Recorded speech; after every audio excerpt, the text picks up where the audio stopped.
Acho que foi o pastor Alberto que postou lá no grupo que hoje é o dia da amizade, né? Amizade, do amigo.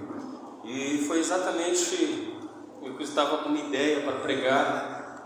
Aí de repente, quando eu vi essa postagem, eu mudei a pregação. Foi rapidamente, eu sentei ali na cama, fui escrevendo umas coisas, procurando uns textos aqui. Então essa mensagem aqui foi preparada há meia hora atrás, mas creio que será bênção para a vida dos irmãos. Vamos abrir.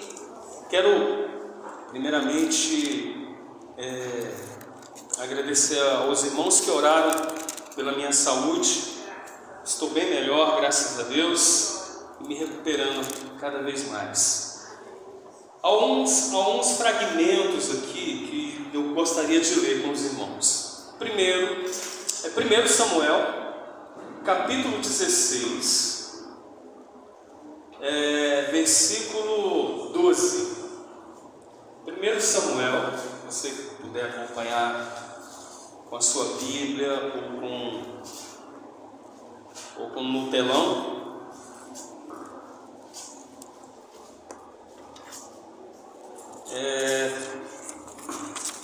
E é sobre exatamente esse tema, sobre a amizade. Mas eu gostaria de criar um piso, um chão, uma base para aquilo que eu quero dizer. Todos se encontraram? 1 Samuel, capítulo 16, versículo 12, que diz assim: Então mandou chamá-lo e fê-lo entrar. Era ele ruivo, de belos olhos e boa aparência. Disse o Senhor: Levanta-te e unge-o, pois este é ele. Tomou Samuel o chifre do azeite e o ungiu no meio de seus irmãos. E daquele dia em diante, o Espírito do Senhor se apossou de Davi. Então Samuel se levantou e foi para Ramá. Podemos assentar. Se possível, mantenha a sua Bíblia aberta e também o telão, se quiser, que tem outras referências as quais eu vou usar. Fique à vontade para usar também o telão. A primeira coisa que eu quero que vocês percebam aqui, que é do conhecimento daqueles que conhecem as Escrituras, é sobre a unção sobre Davi. Aquele mancebo, aquele jovem, pastor de ovelhas, e que de repente ele se vê diante de outros irmãos bem mais capacitados, corpulentos, provavelmente mais chamativos, mas o Senhor escolheu o menor, escolheu Davi. E aí ele é colocado entre algumas pessoas. Samuel está ali e óleo de Deus é derramado sobre ele. Ele nem entendia muito o que estava acontecendo. Então derramou o azeite, ungindo ele no meio dos seus irmãos. E a palavra do Senhor de Deus diz que naquele momento, naquele instante, o Espírito do Senhor se apossou de Davi. Ele ficou cheio do Espírito Santo. Era uma unção sobre a vida dele. Um garoto, um jovem, mas cheio do Espírito Santo. Para você ver que para Deus não existe essa questão de idade, não existe essa questão de... quando Deus decide ungir, Ele unge e não há problema com isso. A segunda coisa que eu gostaria que vocês prestassem atenção, capítulo 17, capítulo seguinte, o versículo 50, quando diz assim: Assim prevaleceu Davi contra o filisteu, com uma funda e com uma pedra, e o feriu e o matou, porém não havia espada na mão de Davi. Nós sabemos que essa história é a derrota do gigante Golias. E esse jovem Davi, ungido, o Espírito do Senhor estava sobre ele. Ele que não tinha treinamento militar, ele não tinha treinamento dos homens de guerra, ele não tinha experiência alguma em batalhas, ele só cuidava dos rebanhos de seu pai. Este mesmo garoto, esse mesmo jovem, sem essa experiência. É esse quem livra o exército de Israel, o exército de Deus. Diz que com uma funda, com uma pedra, ele derruba gigante. E o inimigo é derrotado, o inimigo é envergonhado, porque sobre ele, sobre Davi, havia essa unção, havia esse chamado, havia esse poder de Deus na vida dele. Aí nós entramos agora no capítulo 18, que é exatamente aqui que você pode acompanhar sentados mesmo. Sucedeu que, acabando Davi de falar com Saul, a alma de Jonatas se ligou com a de Davi, e Jonatas o amou como a sua própria alma. Saul, naquele dia, o tomou e não lhe permitiu que tornasse para a casa de seu pai. Jonatas e Davi fizeram aliança, porque Jonatas o amava como a sua própria alma. Despojou-se Jonatas da capa que vestia e a deu a Davi, como também a armadura, inclusive a espada, o arco e o cinto. Saía Davi aonde quer que Saul o enviava e se conduzia com prudência, de modo que Saul o pôs sobre tropas do seu exército, e era ele bem quisto de todo o povo e até dos próprios servos de Saul. Amém? Aqui é uma história, nós vimos no início, de um garoto ungido pelo Espírito Santo de Deus. Deus o amava, Deus o havia escolhido, até que em um determinado momento, ele que cuidava de um rebanho, ele que cuidava de ovelhas, ele que vivia na casa humilde do seu pai, de repente ele é colocado em um palácio. Olha que mudança drástica, que reviravolta na vida deste garoto. Antes cuidando de ovelhas, agora um palácio real, diante de um ambiente completamente novo, estranho, diferente, mas ele está lá, e há um propósito para isso. Vemos tantas vezes como é que Deus trabalha de uma maneira misteriosa, das quais muitas vezes nós não entendemos. A primeira coisa é, o Espírito do Senhor havia se apossado dele.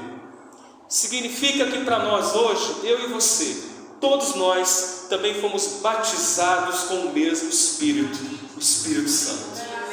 É João Batista que diz, ele vem e ele vos batizará com o Espírito Santo e com fogo. Ele está dizendo, então a palavra de Deus diz para mim e a você, somos batizados com esse fogo, esse batismo de fogo, que queima, que arde, essa lâmpada, esse fogo, essa chama, que não tem fim, que não se acaba, que não cessa, essa coisa ardente dentro da gente, que é o próprio Espírito de Deus.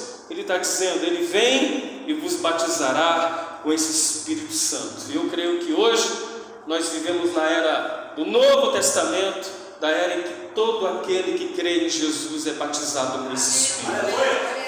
Temos o Espírito Santo, que nos guia em toda a verdade, que nos guia para andar nos caminhos do Senhor, que nos incomoda quando pecamos. Graças a Deus temos o Espírito que quando eu peco, ele me incomoda, ele não me condena, ele me incomoda, ele me chacoalha, ele mexe comigo para que eu possa voltar. E quando eu estou no caminho da palavra e eu estou entendendo errado, ele me guia na verdade da palavra, ele me instrui, ele esclarece, clarifica, porque o Espírito Santo habita em mim e em você. E deixa eu te dizer algo mais importante. O Espírito Santo atua muito mais na minha e na sua vida do que quando atuou na de Davi. Porque Davi foi, nessa época, o Espírito Santo não habitava diretamente a vida das pessoas. Ele viu exatamente como essa unção para rei, para sacerdote, para profetas, essa unção específica. Na nova aliança, é todo aquele que crê tem o Espírito Santo. E ele é levado para o palácio, diante de Saul. E nós vamos ver nas histórias seguintes que Saul vai se tornar seu sogro. Davi vai se casar com uma das filhas de Saul. E é uma das histórias mais difíceis de uma relação entre sogro e genro, Davi e Saul. Mas nessa história existe uma amizade fortíssima. Davi é um homem que vai se tornar esse segundo coração de Deus, cheio do Espírito Santo, bem visto, bem quisto, anda com prudência, é sábio. Ao mesmo tempo, ele precisa de amizade. Ele vai ter problemas com o sogro, mas o cunhado dele, que é Jonatas, é uma amizade profunda, porque diz o texto que Jonatas, quando ele vê Davi, quando ele encontra, quando se estabelece uma relação de contato, há uma amizade tão profunda que o texto diz que Jonatas o amou profundamente. E há um momento que ele diz: olha, Davi, o meu amor por ti é muito mais do que mulheres, vale muito mais do que amor a mulheres. E é claro que tem um pessoal aí que já quer levar para o homossexualismo, que não tem nada a ver, porque eles não conseguem ver uma relação pura, verdadeira, intrínseca, uma relação que se interpenetra, tão verdadeira, não consegue encontrar nisso essa pureza, essa generosidade. Tem que ter alguma coisa errada ali, tem que ter algo por trás. Tem nada a ver. A palavra de Deus diz que foi verdadeiro, aquela amizade, cara, eu estou contigo, vale mais a minha amizade contigo do que o meu amor entregue a muitas mulheres. É isso, é uma história de amizade. Diz aqui que a alma de Jonatas se ligou com a de Davi, e Jonatas o amou como a sua própria alma se ligou. Davi antes era apenas um pastor de ovelhas, não tinha treinamento militar, não havia nem esse amor por parte dos irmãos. Os irmãos o preteriam, o colocavam de lado, era um serzinho qualquer. Daqui a pouco ele está no palácio, ungido, cheio do Espírito Santo e completamente sentindo-se amado por uma amizade verdadeira. Davi, de uma certa forma, era exatamente igual a mim, igual a você, aos olhos das pessoas, partindo do nada.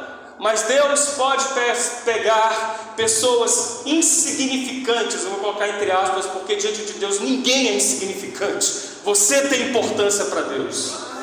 Se a palavra de Deus diz que a alma de um ser humano vale mais do que o mundo todo, então não existe um ser humano aqui na terra que seja de fato insignificante. Não existe, é amado por Deus. Mas partindo dessa ideia de que ele podia se sentir e dizer: eu sou insignificante, eu sou um mero pecador nessa vida, mas ao mesmo tempo Deus transforma a vida dele, coloca ele num patamar, ele vai se transformar príncipe. E aí a gente vai ver aqui exatamente nessa história como é que Deus, como é que a gente vê uma analogia dessa relação de Jonatas com Davi, de alguém que é amado, essa analogia de Cristo, de Jesus pela sua igreja, por mim, por você, por nós. Isto é, tentativa de Deus mostrar para mim e para você que da parte de Deus jamais deixaremos de sermos amados. Tanto que a leitura inicial que o pastor leu foi que não existe nada que possa nos separar do amor dele, nada. Geralmente é o contrário que acontece. Nós é que nos separamos de Deus, nós é que nos afastamos de Deus, nós é que nos distanciamos dele, porque da parte dele ele já fez uma aliança conosco. Quem quebra essa aliança não é Deus, somos nós. Por isso, alianças quebradas têm que partir do meu coração quebrantado, contrito, arrependido, consciente de restabelecer essa aliança, esse contato. Então, literalmente é uma história de uma amizade. É Jonatas que ama Davi como a sua própria alma, e analogicamente é um amor de Cristo pelos seus filhos. Esse amor de quem viu um mero pecador, pequeno, perdido, sem chance alguma, daqui a pouco é posto no palácio, é tratado como filho, é tratado como como um príncipe diante da realeza, e é profundamente amado e aceito. Aqui diz que naquele dia, versículo 3 do capítulo 18, Jonatas e Davi fizeram o quê? Aliança. Olha, estou contigo, meu amigo. Vamos fazer uma aliança aqui. Se você precisar de mim, eu estou com você. Não ficará sozinho. Tu é, na linguagem hoje, né? Ainda mais carioca, tu é brother. Nós estamos juntos, tu é sangue. Conta comigo. Essa foi a aliança. Na linguagem do Novo Testamento, é a nova aliança no sangue de Jesus. Fizemos uma aliança. Essa é a certeza que eu tenho, que eu pertenço a Ele, você pertence a Ele. É porque Ele fez uma aliança, uma nova aliança. Quem Ele fez? Jesus. Deus, em Cristo Jesus, fez uma aliança comigo e com você. Uma aliança de sangue, inquebrável. Não há força que possa vir quebrar isso. Não há poder, potestade, força alguma que quebra essa aliança. E o versículo 3 diz: Jonatas e Davi fizeram aliança porque Jonatas o amava como a sua própria alma. Tu é meu irmão, tu vai deitar no meu quarto também, eu vou preparar uma cama, você vai ter os benefícios que eu tenho, você também vai ter. O que é meu será teu, o que pertence a mim, eu também dou a você. Olha que analogia bonita em relação a Cristo, porque nós somos co-herdeiros com Cristo. Co-herdeiros, tudo aquilo que pertence ao Filho de Deus, a Jesus, pertence a mim, pertence a você, pertence ao corpo de Cristo. Tudo pertence à igreja, pertence a mim, pertence a você.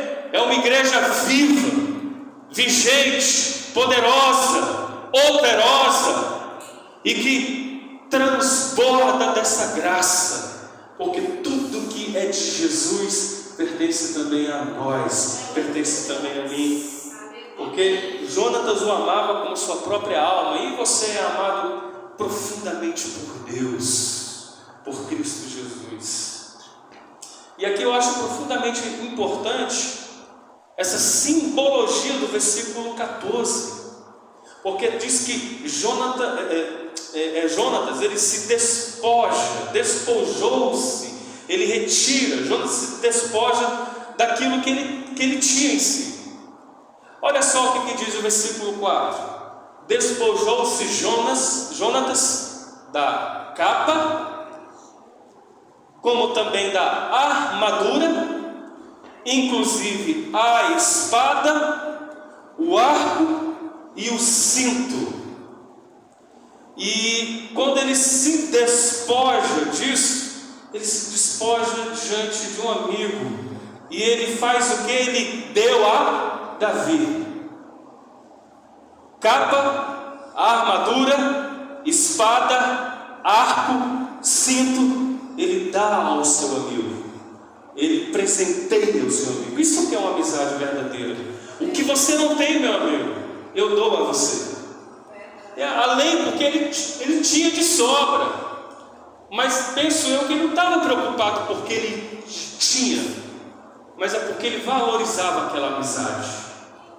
E aquilo que o outro não tem, eu abençoo porque tenho, porque eu posso ajudar, eu posso contribuir, eu posso ofertar, eu posso oferecer, eu posso somar na vida do meu irmão. É aquilo que ele faz na vida de Davi. Uma amizade verdadeira é aquela que quando vê o meu amigo padecendo necessidades, eu supro essa necessidade dele, qualquer uma que for, seja espiritual, seja material, seja emocional, ou mesmo que eu não tenha condição de suprir, mas uma presença amiga é muito importante. Não tenho a sabedoria para te aconselhar, não tenho as palavras certas para dizer a você, mas eu posso pelo menos estar diante de você e dizer: você não está sozinho, eu estou com você, para pelo menos te ouvir, para pelo menos ser um ouvido para ouvir essa tua angústia, esse teu clamor. Amém? Amém. Isso é uma amizade verdadeira. Agora, simbolicamente, é um símbolo. Quando ele se despoja, Cristo se despojou também, antes de Deus, na sua glória, ele desistindo da forma de Deus, ele se humilha, se torna homem, como qualquer um de nós, para sofrer, para morrer, para ser humilhado, para sofrer na cruz, para passar vergonha, mas no final ele ressuscita, porque ele é Deus, mas antes disso ele se despoja da sua glória. Jonatas se despoja também, e ele presenteia a ele, primeiramente, a capa. O que significa capa? Capa significa símbolo do reino. Repita comigo: a capa é um símbolo do reino. Aí nós vamos ter que fazer um estudo bíblico agora aqui. Apocalipse, capítulo 1, versículo 1. Capítulo 1, versículo 6. E eu já vou lendo, tá? E nos constituiu reino. E nos constituiu reino. O que é capa? Capa era aquilo que significava que ele era príncipe. Ele está dizendo: olha, pega esse símbolo da minha condição de príncipe, desse reino, dessa autoridade como príncipe, eu estou entregando a você. E qual é o símbolo disso para nós hoje? É que eu e você fomos constituídos reino. Quem é você? Quem sou eu? A expressão do reino de Deus. Há uma capa de Deus sobre mim e sobre você. Jesus veio e colocou essa capa, nos vestiu com essa capa, porque eu e você, constituição do reino de Deus. Vamos lá, Êxodo 19, Velho Testamento, Êxodo 19, versículo 6, que diz o quê? Eu também estou procurando aqui, Êxodo 19, versículo 6, olha o que diz: e vós me sereis reino de sacerdotes. Vós me sereis reino de sacerdotes. 1 Pedro 2,9, conhecidíssimo também. Vamos lá, 1 Pedro. Dou-lhe uma, dou-lhe duas. 1 Pedro. O que diz 1 Pedro, irmãos? 2,9. Diz: vós, eu, você, a igreja, vós, porém, sois raça eleita, sacerdócio real, nação santa, povo de propriedade exclusiva de Deus, a fim de proclamardes as virtudes daquele que vos chamou das trevas para a sua maravilhosa luz. Vós, sim, que antes não erais povo, mas agora sois povo de Deus, que não tinhas alcançado misericórdia, mas agora alcançastes misericórdia. Na raça eleita, sacerdócio real, nação santa. O que significa isso? Capa, símbolo do reino de Deus. É por isso que entre nós não existe papas, como entre nós não existe apóstolos sobre nós. Existe aquele que diante de Deus serve a Deus como reino, como rei, como príncipe, como sacerdote diante de Deus. Essa é a grande reviravolta da nova aliança, do reino de Deus, onde diante do Senhor, eu e você prestamos culto diante do verdadeiro sacerdote, diante da qual eu também sou nação santa e sacerdócio real. Amém. É tomar posse dessa capa. Faço parte, nos constituiu reino. Então o reino de Deus não é 20, 50 igrejas. O reino de Deus são pessoas, são consciências, são gente que anda nesse caminho, nessa palavra, nesse chão. E também mais que isso, diz que Jonatas não deu apenas a capa, deu a armadura a Davi. Essa armadura é sua. O que é a armadura, gente? Senão proteção. Quando a gente pensa em armadura, já se lembra de Efésios 6, a armadura de Deus. A armadura, ele não tinha treinamento. Olha, toma, é tua essa armadura. É claro que na mente de Davi ele não precisava disso, porque ele que não tinha treinamento algum, ele já havia vencido o gigante. Ele sabia que a vitória sobre os inimigos não ia depender de força bélica, de proteção de uma armadura, mas seria vitorioso por causa da unção que havia sobre ele.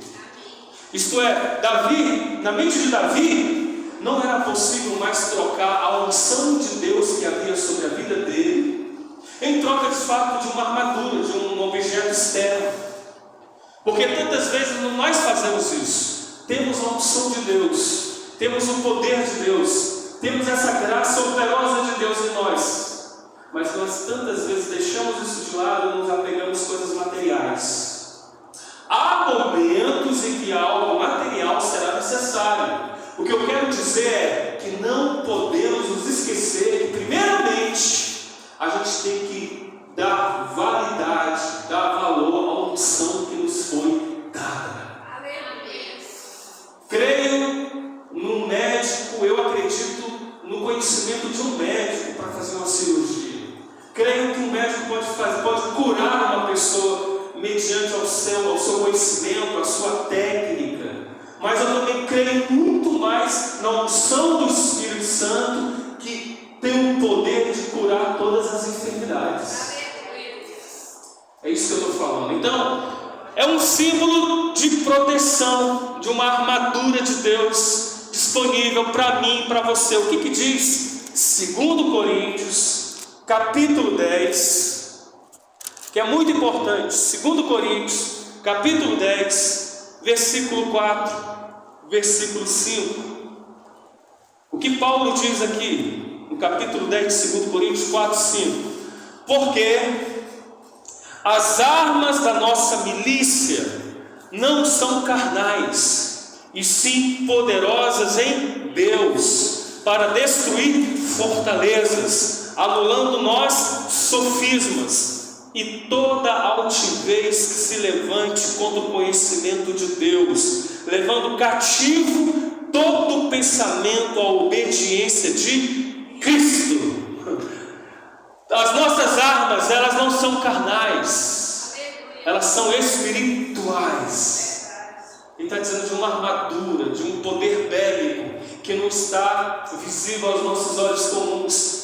É Jonatas presenteando o seu amigo com esse símbolo, com essa armadura. Toma posse dessa armadura, esse símbolo de proteção. E Paulo diz: queridos irmãos, as armas que nós temos da nossa proteção, a nossa armadura, essa armadura de Deus, elas não são físicas, elas são espirituais. Não é andar armado com espada, com qualquer outro tipo de armamento, porque não é carnal, ela é espiritual. A gente tem que ter essa consciência de que as armas da nossa guerra, da nossa milícia, da nossa batalha, da nossa luta, elas são poderosas em Deus e vai destruir fortalezas, conhecimento, sofismas, tudo aquilo que se levante contra o conhecimento de Deus, contra a igreja de Jesus, contra aquilo que é anti-Deus ou anticristo.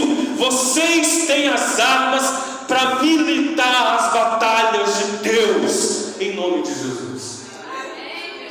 Eu não quero entrar aqui nessa polêmica toda, mas já entrando, né? Mas assim, abrindo parênteses então, de cristãos que estão usando armas. Eu acredito que todo cristão tem o dever de defender a sua família. Vou aqui só rapidamente. Eu acho que se você está na sua casa, com seus filhos, com a sua esposa, um camarada pula seu muro e quer agredir você, sua filha, sua esposa, seu marido, você tem o direito de se defender. Quem tem que sair vivo disso é você e sua família, e não alguém que entra na sua casa. E eu não sei como você vai se defender, se é com arma, se é com a cadeira, se é com qualquer outra coisa. Você tem o direito de se defender. Cristão não vive em passividade. Não pode me bater porque eu sou cristão e eu não vou fazer nada. Não existe isso. Outra coisa é você sair e fazer apologia de que você tem que andar armado. Brasileiro no Brasil não tem condição psicológica para se andar armado, irmão. Não tem, mesmo sendo pastor. Qualquer coisa a gente perde a razão, a gente, no direito de usar arma, a gente pratica uma coisa insana. Fecho parênteses.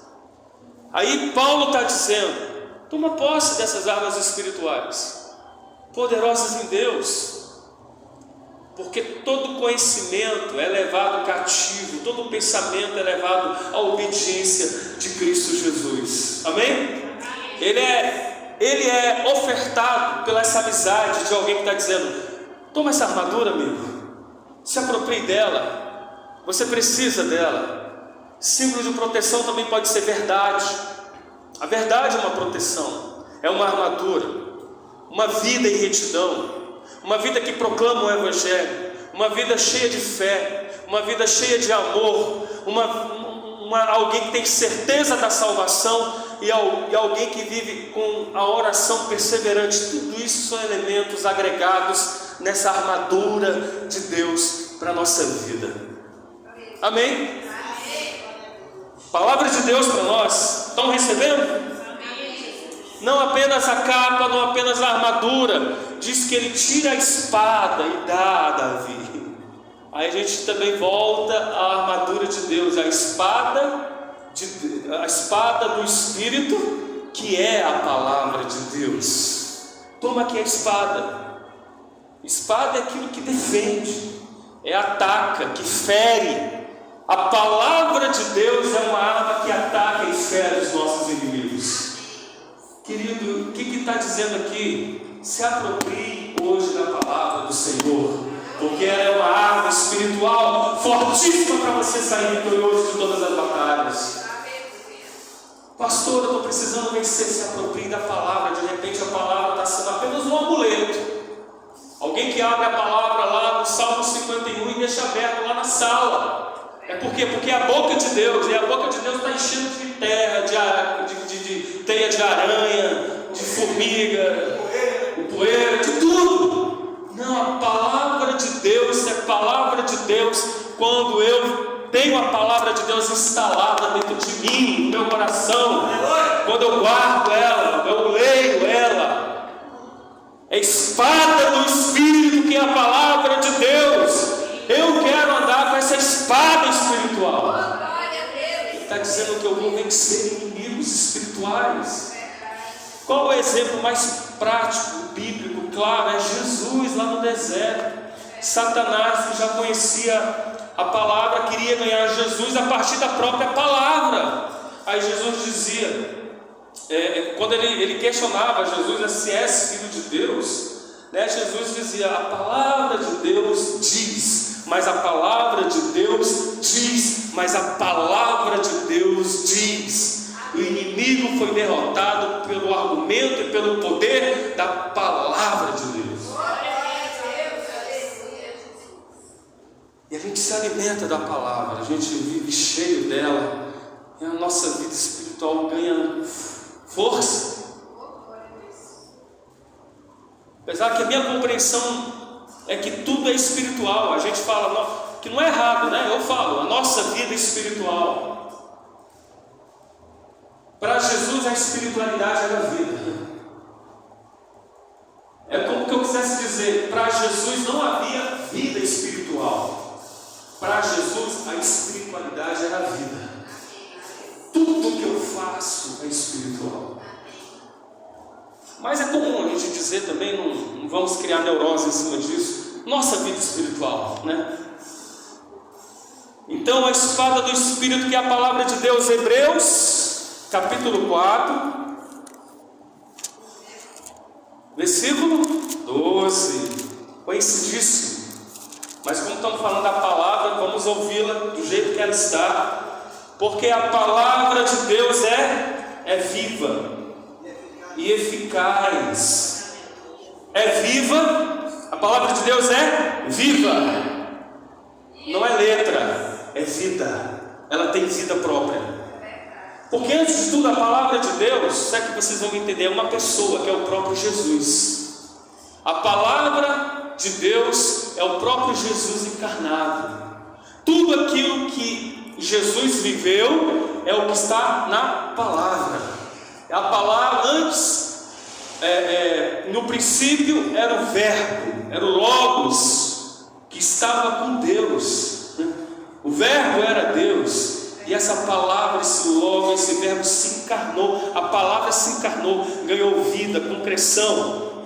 Mas está falando, a palavra de Deus é viva e tem a sua eficácia. E tem o poder de quê? De cortar, de penetrar. Penetra ao ponto de dividir alma, de espírito, discernimento, compreensão, de entrar no profundo do ser, entrar no profundo da alma, de mexer com consciência, de trabalhar a mente, de trabalhar o coração. É capaz de discernir esses propósitos, pensamentos do coração, da alma, da mente, porque ela é viva, porque ela é eficaz, porque ela é poderosa. Ela é a espada do Espírito Santo de Deus.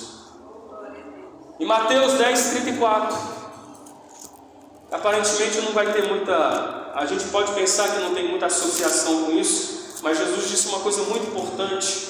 Mateus 10:34, que diz exatamente o seguinte: não penseis que vim trazer paz à terra.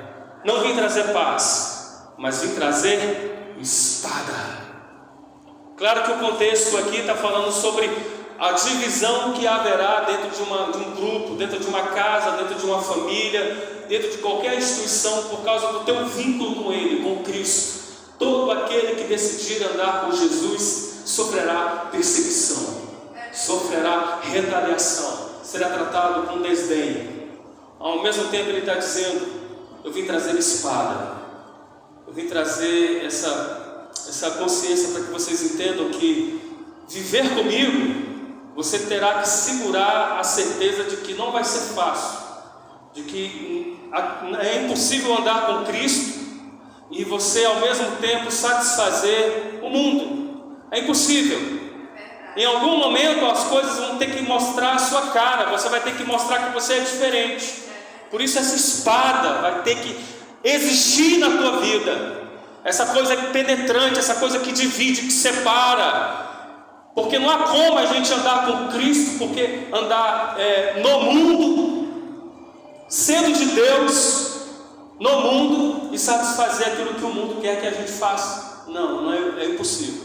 É no mundo, mas a gente anda no mundo, mas a gente não pertence a ele. Amém?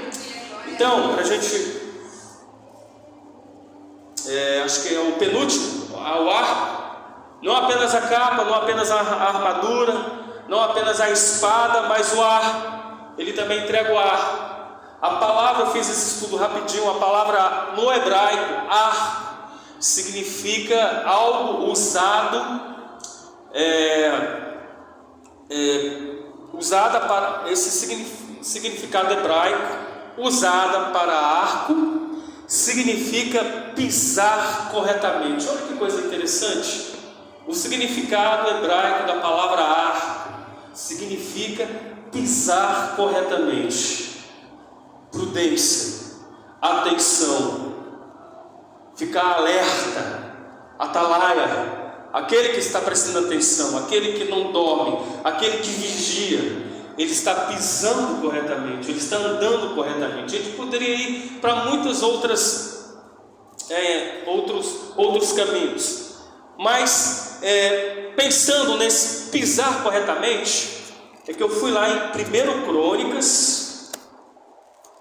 Crônicas, capítulo 5. Hoje está sendo uma aula bíblica aqui, né, para a gente procurar. Quem conta primeiro? 1 Crônicas 5, versículo 18.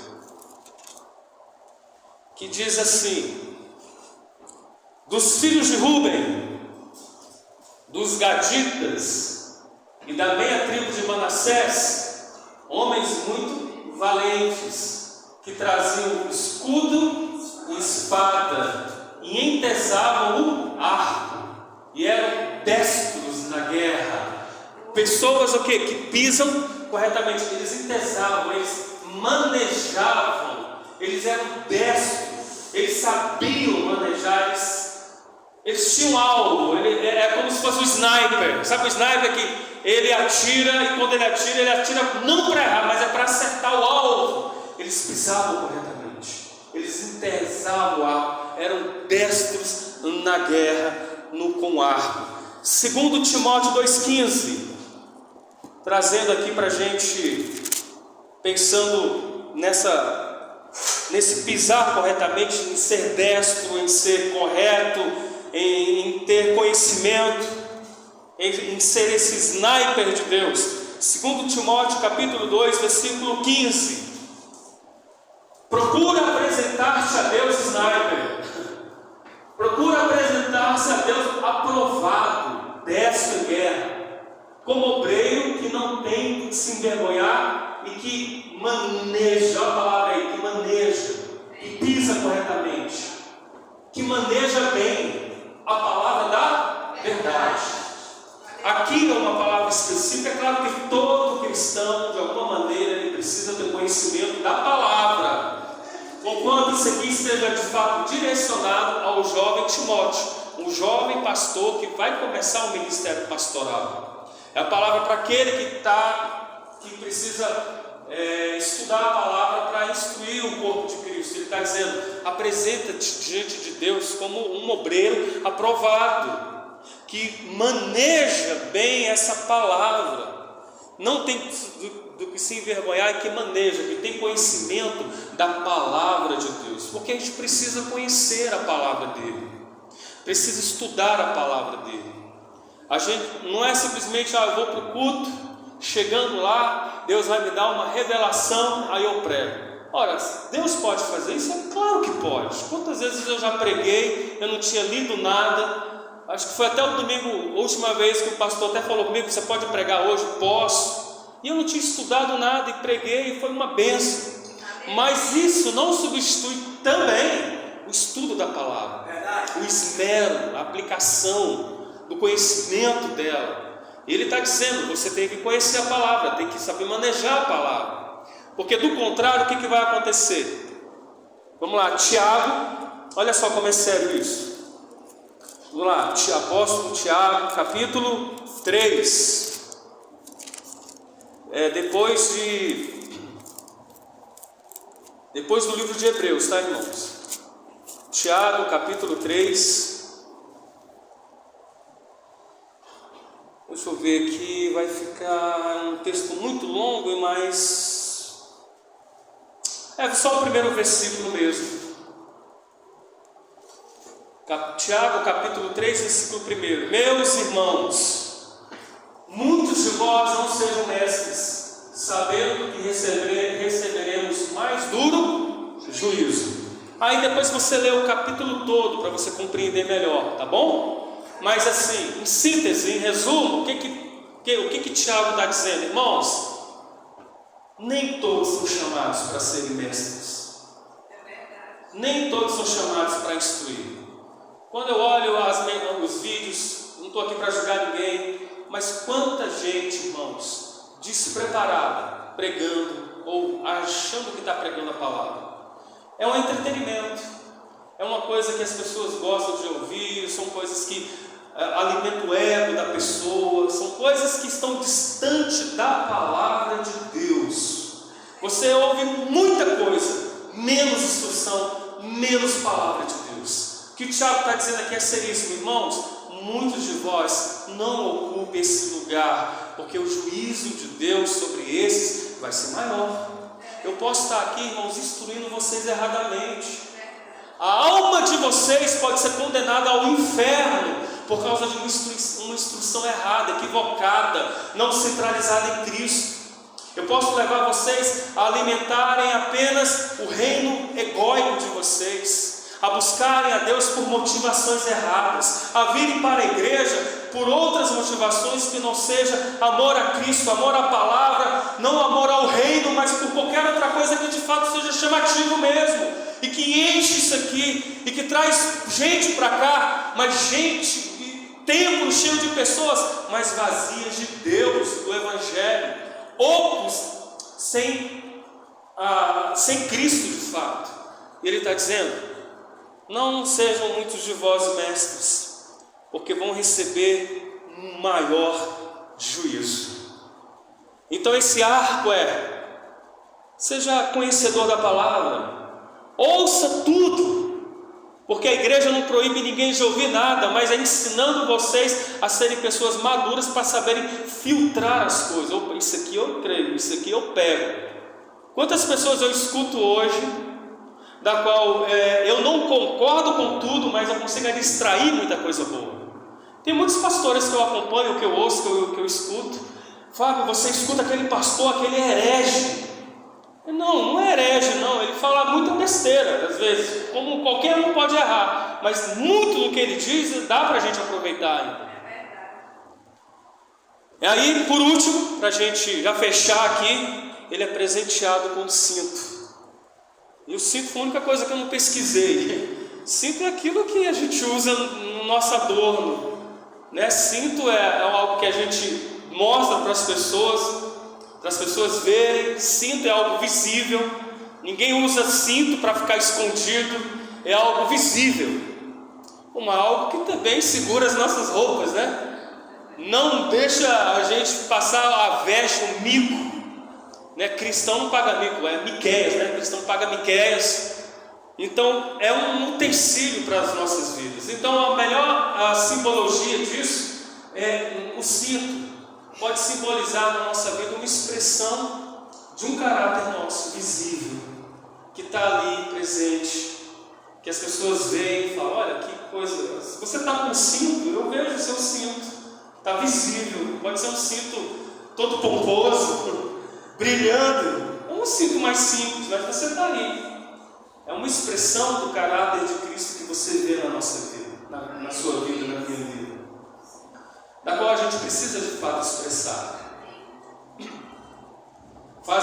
Jesus disse: fazei com que a vossa luz brilhe diante dos homens, para que os homens, vendo as vossas boas obras, glorifiquem a vosso Pai que está nos céus.